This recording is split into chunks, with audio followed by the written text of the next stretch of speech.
Yeah, for sure. So I currently live about an hour from Zion National Park in Utah.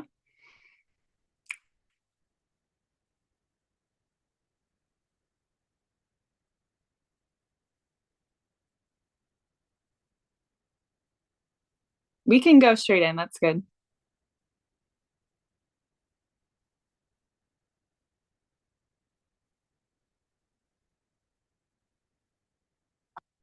Okay. Yeah. So I think the story really started when I was like in high school, late high school. I had a lot of health problems and basically lots of hormone issues. And I was told when I was like 18 or 19 that it'd be really hard for me to get pregnant.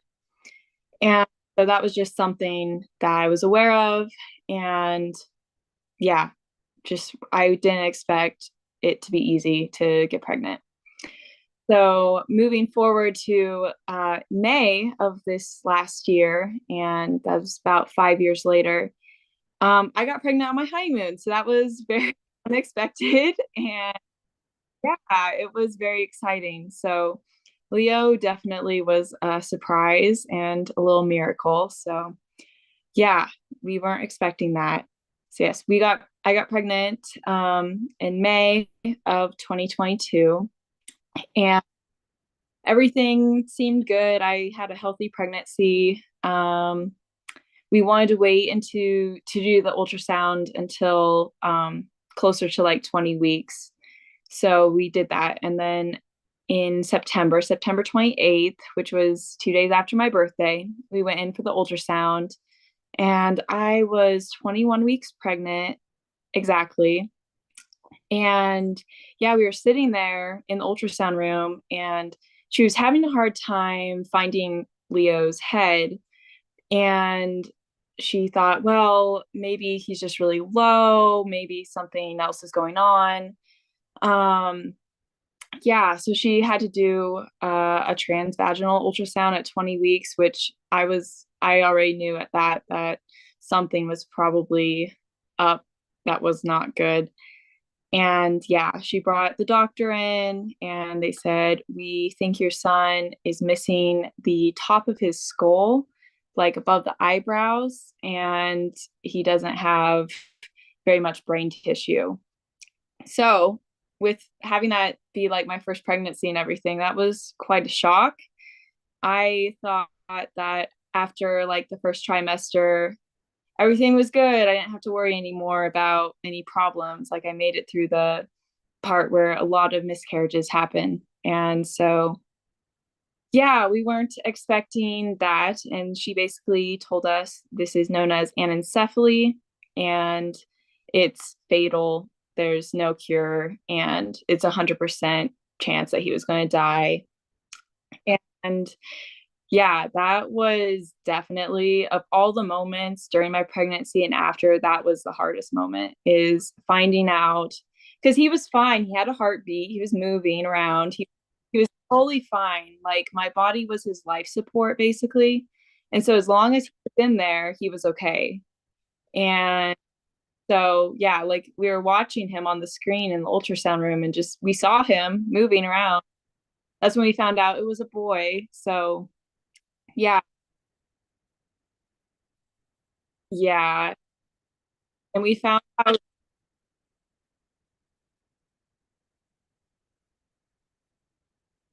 problem.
story so far.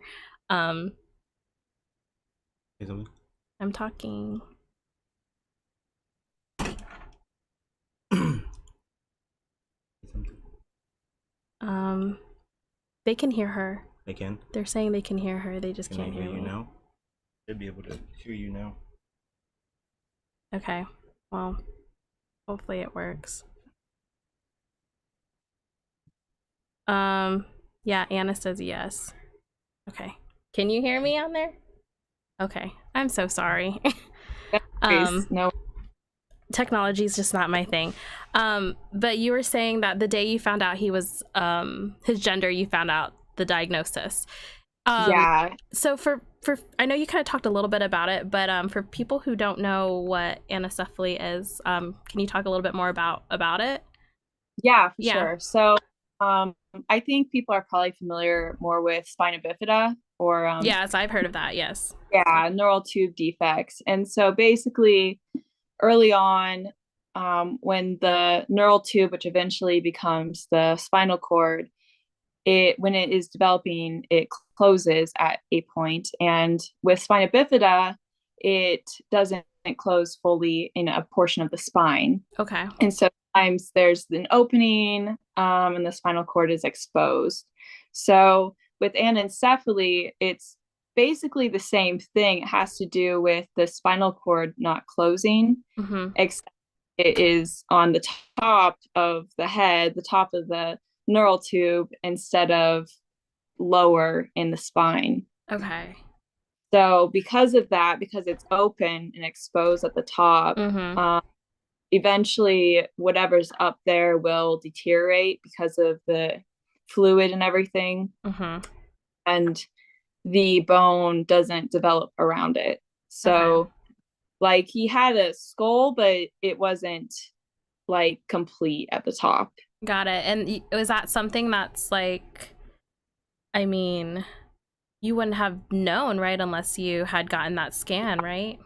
Yeah, that yeah, we had no idea because he was measuring normal, Mm-hmm. everything normal. Yeah, so we did that scan, and we actually found out he had anencephaly before we found out he was a boy. So that was a little bit sad. Okay. I had 5 minutes of just enjoying the fact that like I Yeah. was the one who wanted a boy. So, and I had a feeling it was going to be a boy. Mm-hmm. Yeah. So since then I've done lots of research on anencephaly, and it actually is more common than I think most people expect. Right. Um, I think it's like 1 in 2,000 or something like that. Mm-hmm. Yeah. And so with the diagnosis, we were basically given a couple options. Okay. One is to terminate at 20 weeks or 21 weeks, Mm-hmm. which I think like half the people do. Mm-hmm. The other to go full term and be induced at 37 weeks, or be induced at any point in between that time frame. Okay. So like Leo didn't have the ability to spontaneously start labor ever. So no matter what, I would have to be induced, Okay. which meant that, yeah. And basically, once he's born, he could pass. We were told he could pass before the labor began, during labor, he could pass after labor, once he's born. It just depends Mm-hmm. on him and, yeah, the severity. Yeah. So there are people that will give birth to an anencephaly baby at 37 weeks, and that baby will live for like a day, Okay. 24 hours, or the baby will pass away while it's being born. There's no guarantee at all. Mm-hmm. So yeah, making that decision, knowing that whatever day we chose for the induction, that was probably going to be the day that he was going to pass, Mm-hmm. was so hard. Um, yeah, we decided to be induced at 32 weeks, because he had a better chance, from what we understood, of being live born, just Mm-hmm. because just because he was smaller and labor would be faster. Okay. And so we did that. So in between the diagnosis and giving birth, we were connected with like the prenatal hospice and a couple of different resources from the hospital to kind of help us prepare a birth plan and decide what we wanted to do when he was born, what memory we wanted to make, and things like that. So I spent about 3 months preparing for him to pass, preparing to give birth. Oh man. And I'm really grateful for that time. Yeah. I think it was really hard, just like Right. counting days, like, oh wow, we only have this much time left. But I'm really glad because I did things like my husband and I, we went out and we went to like the arcade and we did things that we would have wanted to do with him. Right. I saw that on your Instagram. I thought that was sweet. The blue ball was very sweet. Oh, yeah. We beat the high score. It was a big deal. I love that. Yes. Yeah. So we went fishing and we went on hikes and we did stuff like that while I was pregnant. And I'm so grateful for that. I think that really helped to make the process less sad. It gave us something to do, like a bucket list of things to do with him. Yeah. So we were sitting there thinking about what was going to happen and what we do after. Right. So yeah, so that's what we did. And then in December 17th is when I gave birth to him. We went in 2 days before that and started the induction process, which took a very long time. And so that was not something I expected. It took almost 2 days of being in labor for him to be born. And I was not expecting that. And so he was born on December 17th at 2:47. He was 3 pounds and 15 inches long. So he was he seemed pretty big to me for being 32 weeks and not having like the top of his skull and stuff. He felt pretty heavy, and I looked at him and was like, wow, that's crazy. He was my pregnancy belly was not big ever, and so I didn't think he was going to be very big. He surprised me. So he was born alive. So they put him on my chest right away, and he held my finger, and it was very sweet moment. And he lived probably for about 35 minutes, we think. Okay. They didn't check consistently. They kind of left us alone, but they checked his heartbeat at 15 minutes, and he was still at a heartbeat. And then after a couple hours, they checked, and it wasn't there anymore. But we kind of figured that. Yeah. And even after he passed and we knew he didn't have a heartbeat, we still bathed him and dressed him in cute little outfits, and we had like little stuffed animals that we took pictures of with him, and just held him and enjoyed that time together. And then the next day, the funeral home came to the hospital, the funeral home director, and that was very hard. We had to take him to the funeral car, and put him in the cot in the back and watch him leave. And that was definitely really hard. Right. And that was the week before Christmas. So that was oh gosh, like he fainted, but it felt like bad timing. But we had him cremated, so we had him back with us for Christmas in our home, and I really was grateful for that. And so it's been crazy. I think still pretty recent, huh? I know, when you were just saying this past December, literally. 3 months. So and time goes so fast, it's crazy. It really does. So that's Leo's story. We named him Leo because he never stopped moving. He was wild like a lion. I love that. He really, and I don't know, I think it's something with Anocephaly, like they don't have like a circadian rhythm, so they're just like spontaneously moving around. I don't know. So you probably felt him a lot in your belly. I felt all the time, and I love it was Yeah.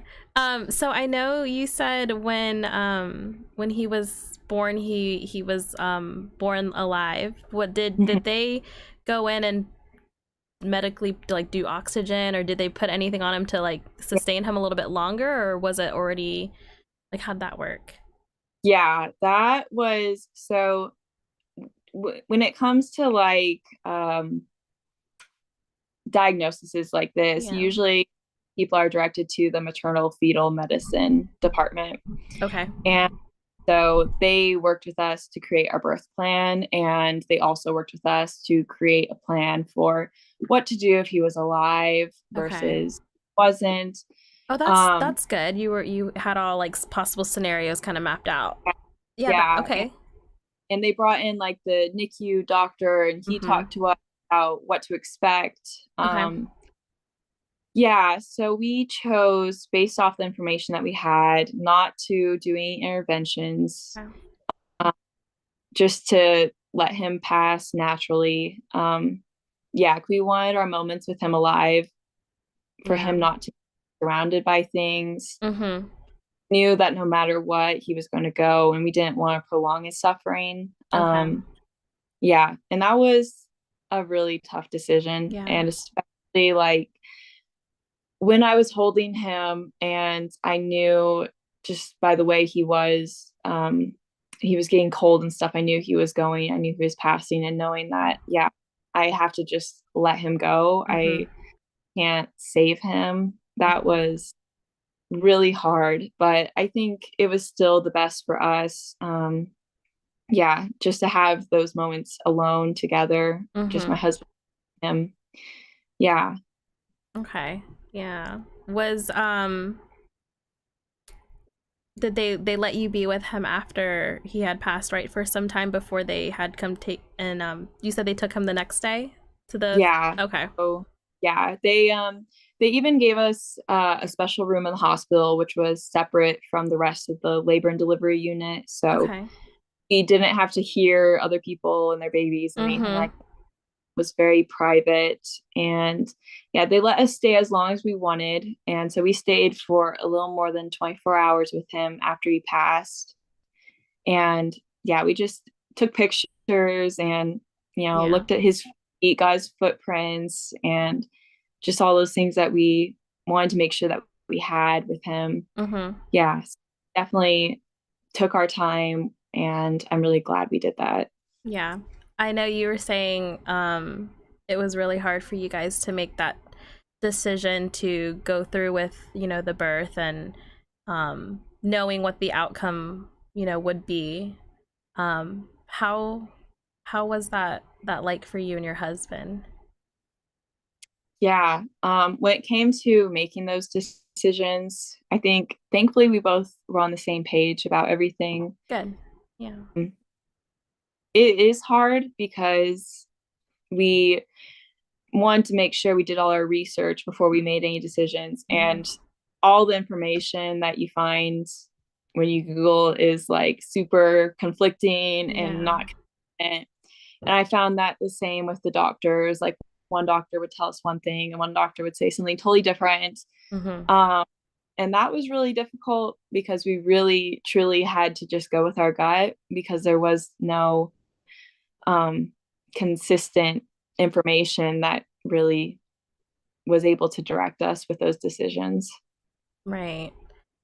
Oh man, that must be so tough. I know some hospitals I know my hospital didn't have this, but did yours have one of those little cots that you keep those babies in that kind of preserve them so you can stay with them a little bit longer?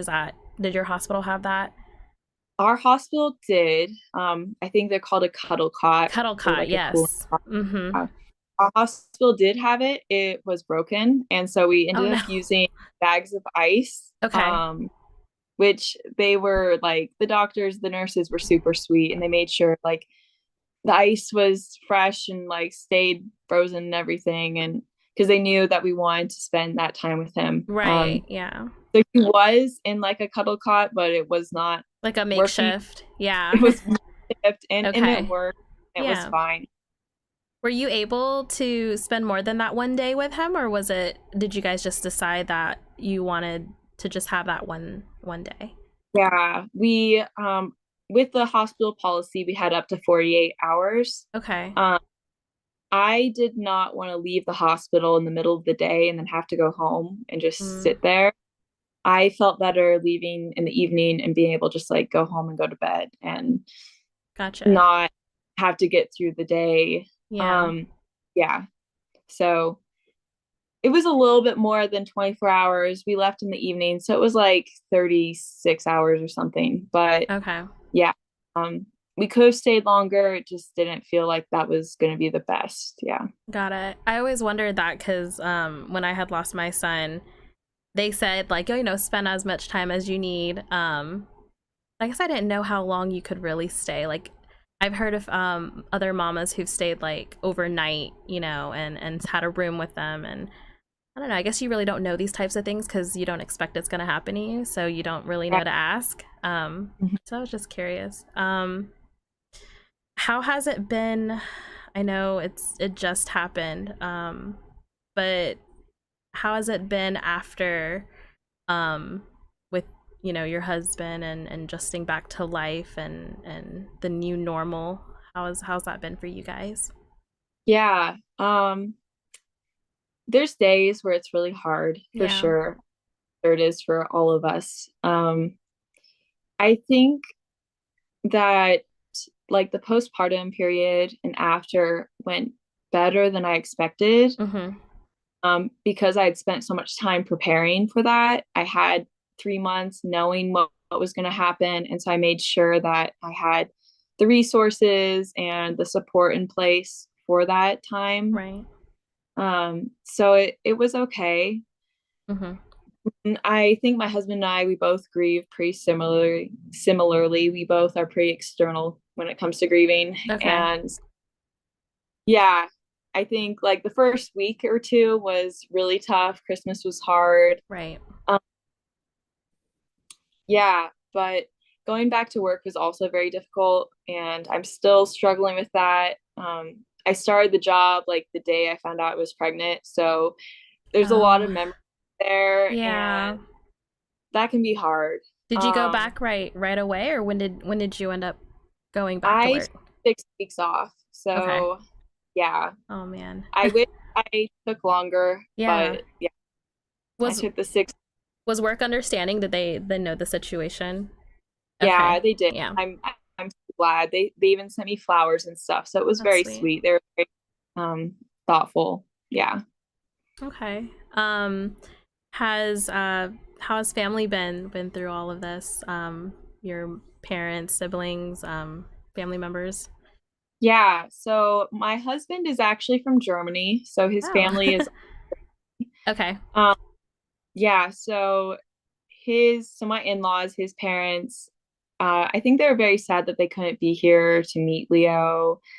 Um they are so sweet though. They'll light candles for him on all the like special days on Yeah. his 1 month anniversary and everything like that. So they try to be involved as much as they can. And I know that they're very sad Yeah. about everything that happened, especially that they couldn't be here. And yeah, they are so sweet. My family, the same. My parents came and they met Leo, and my brother did. And that was very special. That's Um, awesome. I love that they yeah, were able to do that. I don't know how it is where you are, but I know over here in Georgia, there's still like some COVID restrictions. yeah, So I'm glad yeah, that they allowed them to come in. yeah. We were allowed only like a certain number of guests, but Okay, my parents were able to get in. So yeah. that's And nice. yeah, I think, yeah, I'm not sure I don't talk about it too much. I don't know exactly how they're doing. I know that obviously they think about Leo a lot, Mm-hmm. and I try to talk about him as much as I can. And yeah. Yeah. Are there things that I know you said family members like candles for him. Do you continue to do things like in his honor or things that help you, remember him? Yeah, for sure. I light candles a lot. Yeah. I have like a candle with his name on it. I have one And too so, for my son. yes, I love that. Um, I like to go out in nature and just like if it's like mud, I'll just write his name in the mud with a stick or something like Yeah. that. Or I'll stack rocks for him. Yeah, I have a scrapbook that I'm working on for him, and I took so many pictures when I was with him, so it's like I have a ways to go till it's finished. But Right. I like bought like 3 extension packs. It's so funny. I But love yeah, that. That's awesome. That's something that you can yeah, continue to do, you know, mhm, just to kind of keep remembering him and honoring him. yeah, Um, that's awesome. yeah. What what I know you said Anocephaly, is that something that is like if it happens once it can happen again, or is it just one of those random So yeah, so we did the genetic testing. Okay. Um, yeah, and from what we've been told, it was what they would call a fluke, which no mom likes to hear that the I child hate was a that. fluke. Yes. That they call it the medical, yeah, system. They call it a fluke. So it wasn't anything to do with my genes or my husband's genes. Okay. Leo's DNA was that of a perfectly normal boy. So yeah, they don't know what caused it. Hmm. We never will know, but because it's not genetic, our chances of it happening are about the same as before. Okay. Gotcha. Yeah. Man, I hate that. I know, Yeah. like with my son, they told me, you know, what happened. He was born prematurely at 23 weeks. So they were like, "Oh, you know, I can't tell you it's not going to happen again. It's, you know, every pregnancy is different, case by case. So Yeah. we'll see the next time." So I feel like that just kind of makes us feel, I don't know if helpless is the word, but just like you don't have that control. So that makes it scary. Um, Yeah. Going back to, you know, you said you are you like to go in nature and like stack rocks for him. Um, do you feel like you see any signs from your baby? Oh, yeah. So the day that we left the hospital, the day that we said goodbye, it was night and we were on our way home and we saw a shooting star. And Oh wow. I have looked outside every night since and I haven't seen one since, but that definitely to me was such a sign from him for Yeah, sure. that's him. Yeah. Like, oh yeah, there you are. Uh-huh. I love that. Um, I love that. yeah. I know. And Yeah, go ahead. yeah, just in everyday day-to-day life, I'll Mm-hmm. see a line like in a picture book or something. I'm Mm-hmm. like, oh, no, small things like that. Yeah. Remind you of him. Hmm. Yeah, I know. I saw a rainbow the day our son passed away when we were leaving the hospital. It was like early morning, and we had seen a rainbow, and I was like, oh, well, at Oh, the time, I was like, rainbow, cool. But now I think about it, I'm like, oh, that's probably him. So, yeah, yeah. yeah. Sweet. Um, I saw on your Instagram you like documented a lot of like your journey. Um, was there ever a point where you maybe questioned or hesitated on the decision to, you know, carry to the full term, or not full term, but to the 32 weeks you said, knowing what that outcome was going to be? I'm sure that was really hard for you to make that decision in the first place. Was there Yeah. hesitancy in between? Oh, for sure, for sure. It took us a couple weeks. I think it took almost a month before we made the decision. Yeah. Yeah, and even once that decision was made, we didn't set a date until like December. So Mm-hmm. we waited till as long as possible to like actually have a date set. I think there were definitely times where I thought, I don't know if I can do this anymore. This is just so hard. This is so sad.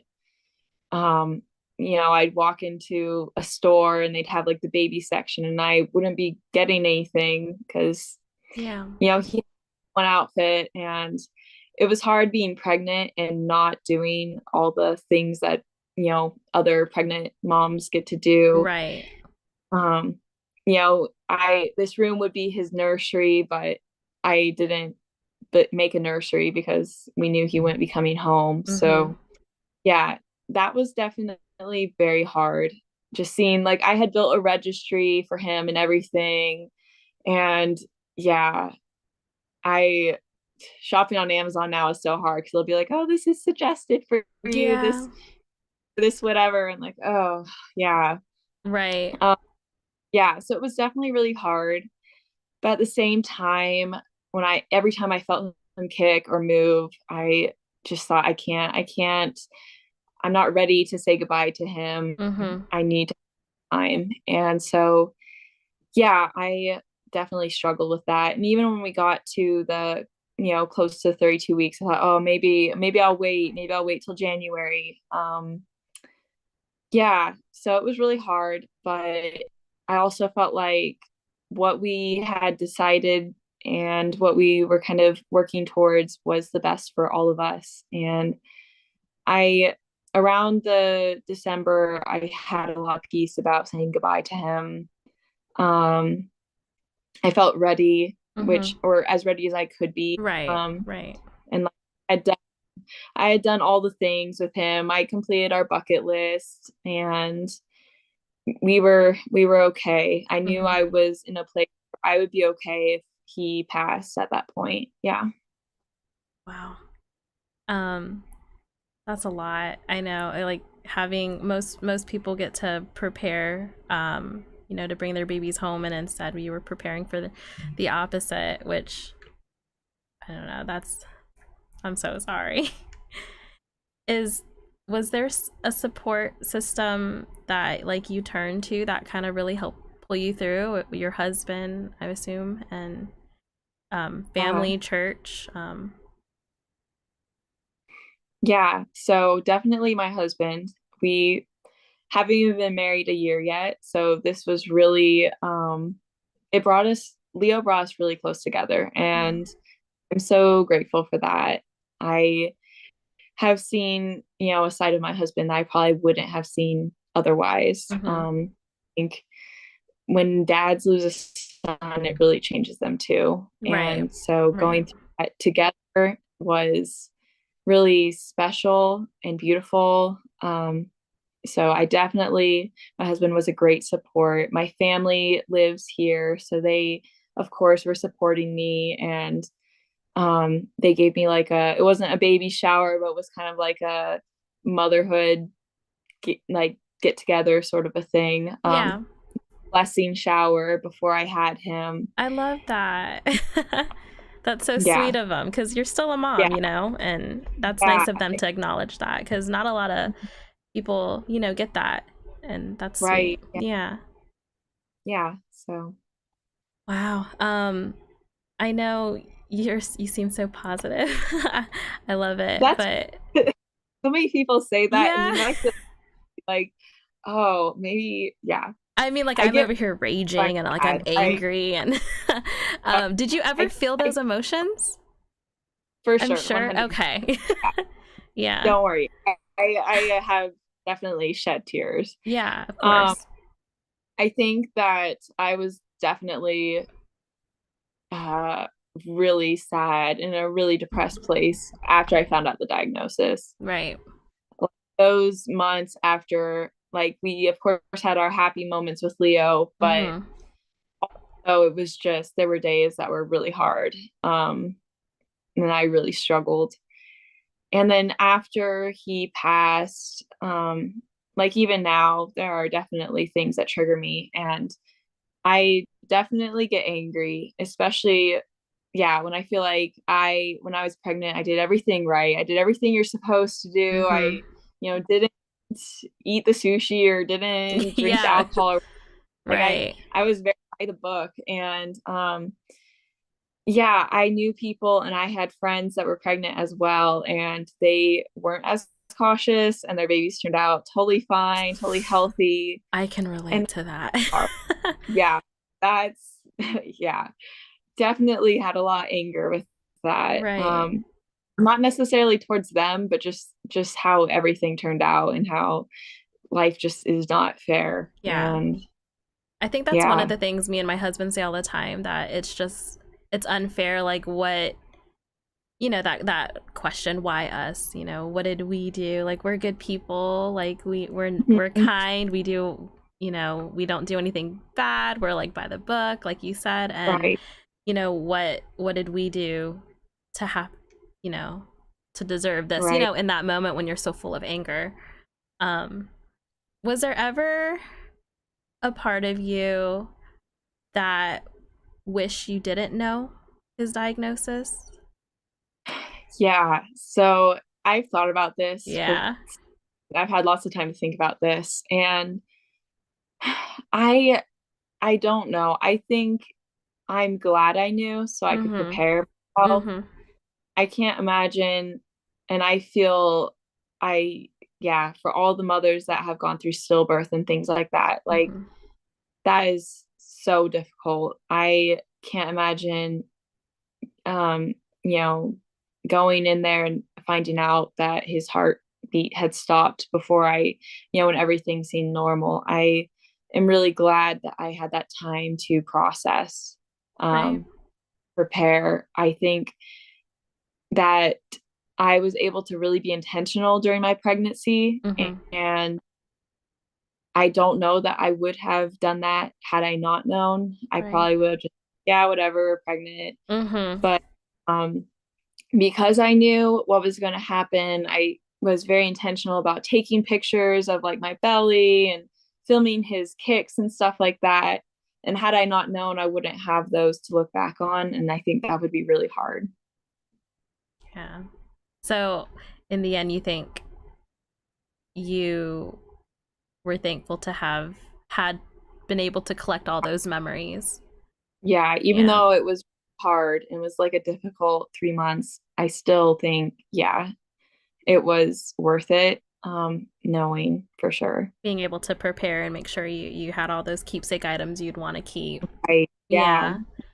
I know that's tough. I go back in my head all the time and I'm like, would I have wanted to know? You know, for my case, like I didn't know he was gonna pass away. It just kind of happened.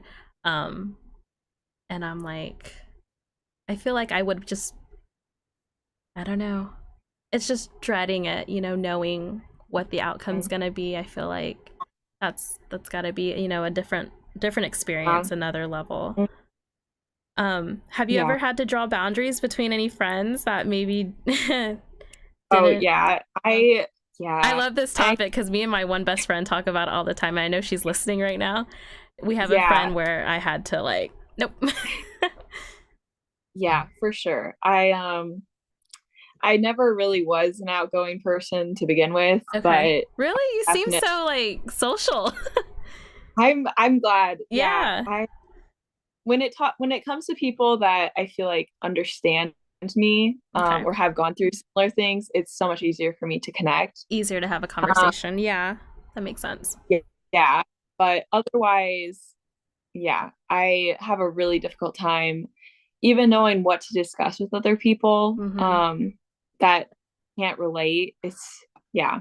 So I definitely have said no to a lot of events and a lot of things that maybe I would have said yes to in the past. Okay. Yeah. I was always a people pleaser type of a person, Oh, me and too. so yeah, like, oh, I gotta do this and I'm Right, gonna do right. this.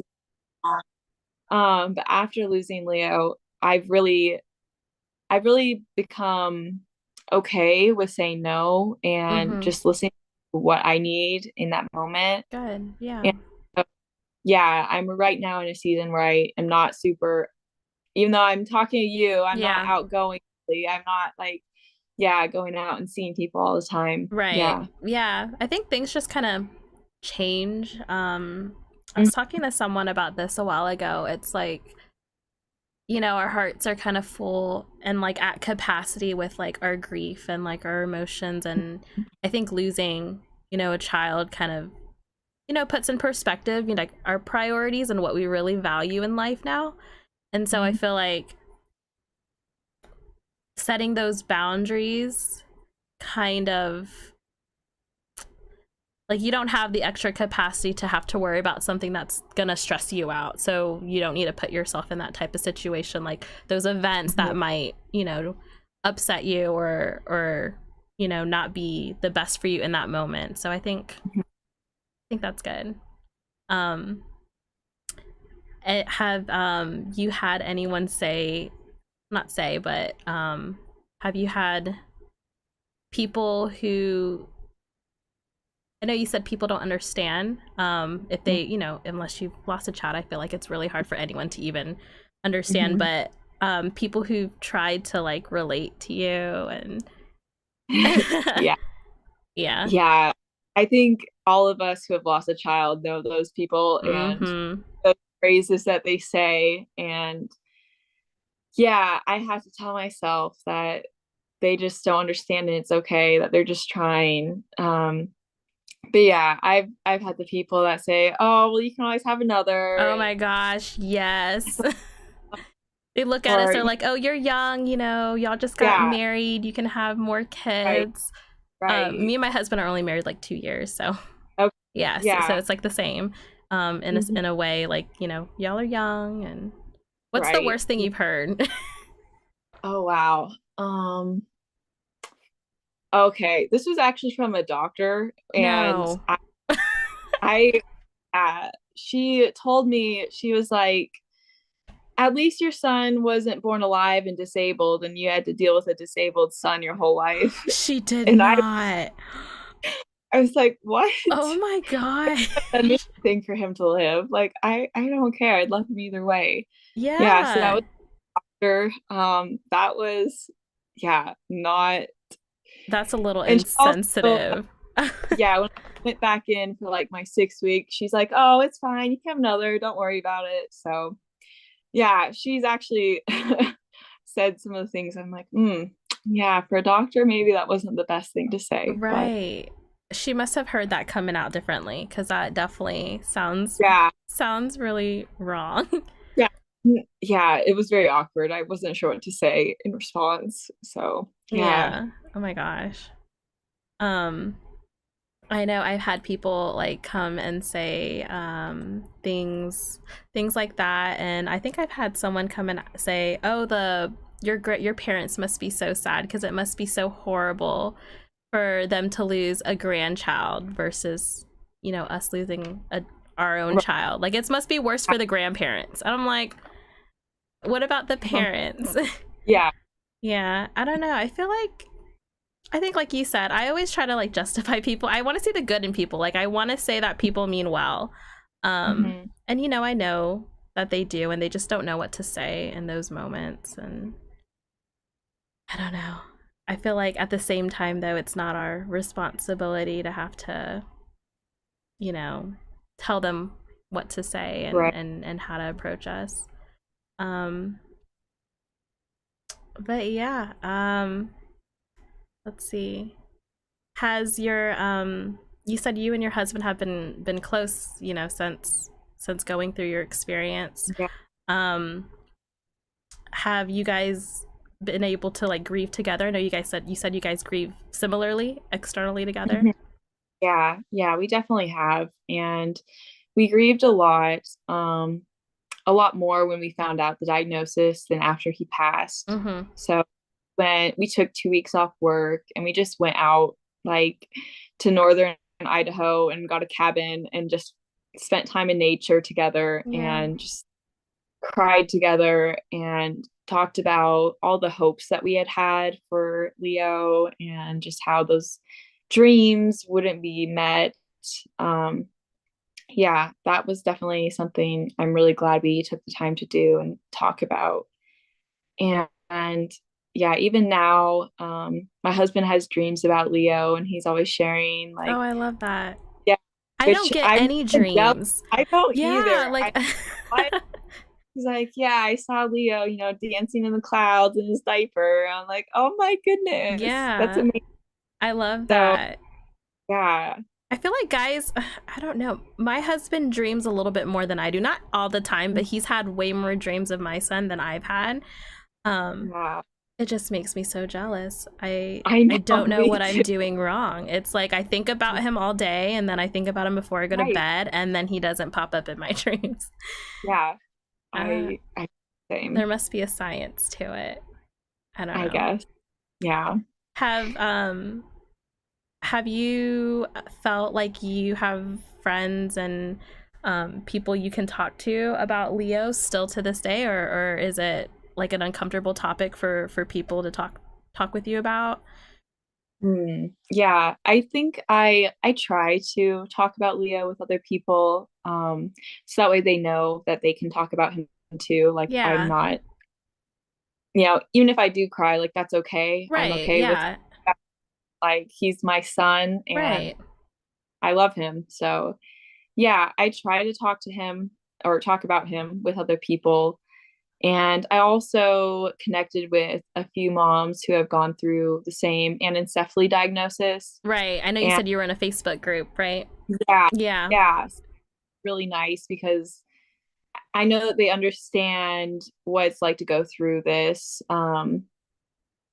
diagnosis, and everyone's decision on what they do is different, but we're Mhm. all able to on that um, initial diagnosis and stuff. So that's been really nice because I know it's a safe space. Same Yeah. with like the infant loss and stillbirth Facebook group. Like Right. I feel like safe spaces where you don't have to worry about someone being offended Mhm. or Mhm. reacting a certain way. Right. Yeah, Because we've all gone through losing a right. child, that it's something Mm, that kind of connects us. And I hate that too, that we're all in these yeah. groups. I mean, like we meet really awesome people and we connect with great moms, but it just sucks to be, there for that reason. Yeah. Um has your husband found a group to join? I only asked because I know a lot of the times, a lot of the focus is on the mom and, the fathers lose their children too. So, Uh, he hasn't. He's not really a social media type of a oh, okay. person. Yeah. He does call, like, he'll talk to his mom a lot about it Okay, good. and Yeah. some of his like relatives that are still in Germany. And he also likes to just go out in nature and just talk to Leo on his own. Yeah. I like that. That's awesome. Hmm. I know I I do that a lot. I do a lot of like journaling. I got a book recently. It's called In Memory of You, or Memory Book. I think Mm-hmm. I have the owner. She's joining a podcast one session later. Um Okay. yeah, but that book has like stuff in there where you can write about, you know, all of the things that you had wished for your child and the things that you remember of them, like features and what you had hoped, versus like all of those journal books that are geared towards, living children. This one Right. is towards like a loss. So I feel like that's been helping me in talking. You said your husband talks out loud, which is nice. How has your faith been with everything? Yeah. I think I actually, it has been okay. I think that when I think about Leo, I know that he's safe and I know that he is with the one that made him. Yeah. And I I think that the further I am from God, the further I am from him, from Leo. Mm. And so yeah, I think when I connect to God, I'm able to connect to Leo as well because they're together. Oh, I like that way of thinking about it. I hadn't heard that before. I like that. That's nice. It makes it Yeah. feel, Oh, yeah, that's definitely helpful to think of it in that way, which makes mm, sense. Um, oh, that's beautiful. I love that. thank you. Um, well, thank you so much for, coming on to our podcast and sharing your story, and raising awareness, because I hadn't heard of anencephaly until I read your Google form. So Mhm. that's really great that you came on here and talked a little bit about it, because you said it's more common than people realize. Is that what you? Yeah. Yeah. Yeah. Which So I didn't hear about it or know about it until it was me. until it So happened to you. Yeah, a lot of it yeah, is like, oh, we never knew until it happens to us. It's like so yeah. cliche, but so horribly Mhm. true. Mhm. Um, but I thank you for coming on and sharing Leo's story and sharing him with us. Um, it was very special. And, I know it takes a lot to kind of talk about those events of those days. It's not something, we always like to go back and think on, but um, thank you for being really raw and vulnerable here. I appreciate Um, it so much. And I know the viewers here, a lot of mamas can kind of connect to, the feelings that we shared today. So thank yeah. you. Thank you. Yeah. Thank you for there. Yeah, I'd love to have you on again, maybe later on if you're up for it. We could talk about like another topic relating to the grief and life after a little bit more. But thank you for sharing Leo with us. I appreciate it so much. Did you want to add any last words to the podcast? Any advice that anyone going through, what we're going through, that has helped you in your grieving Yeah. process? I think the biggest thing is I write letters to Leo, and I started while I was pregnant. I started before I knew his diagnosis, and I Mm-hmm. still do. And that has helped me in so many ways. I love that.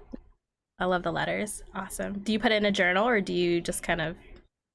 Yeah, I have a journal of just letters for him. I like that. Well, thank you, Zipporah. Um, Thank you for everyone who came on and watched our episode today. We'll be back on next Monday at 8 p.m. Eastern Time. Thank you, Zipporah. Thank you.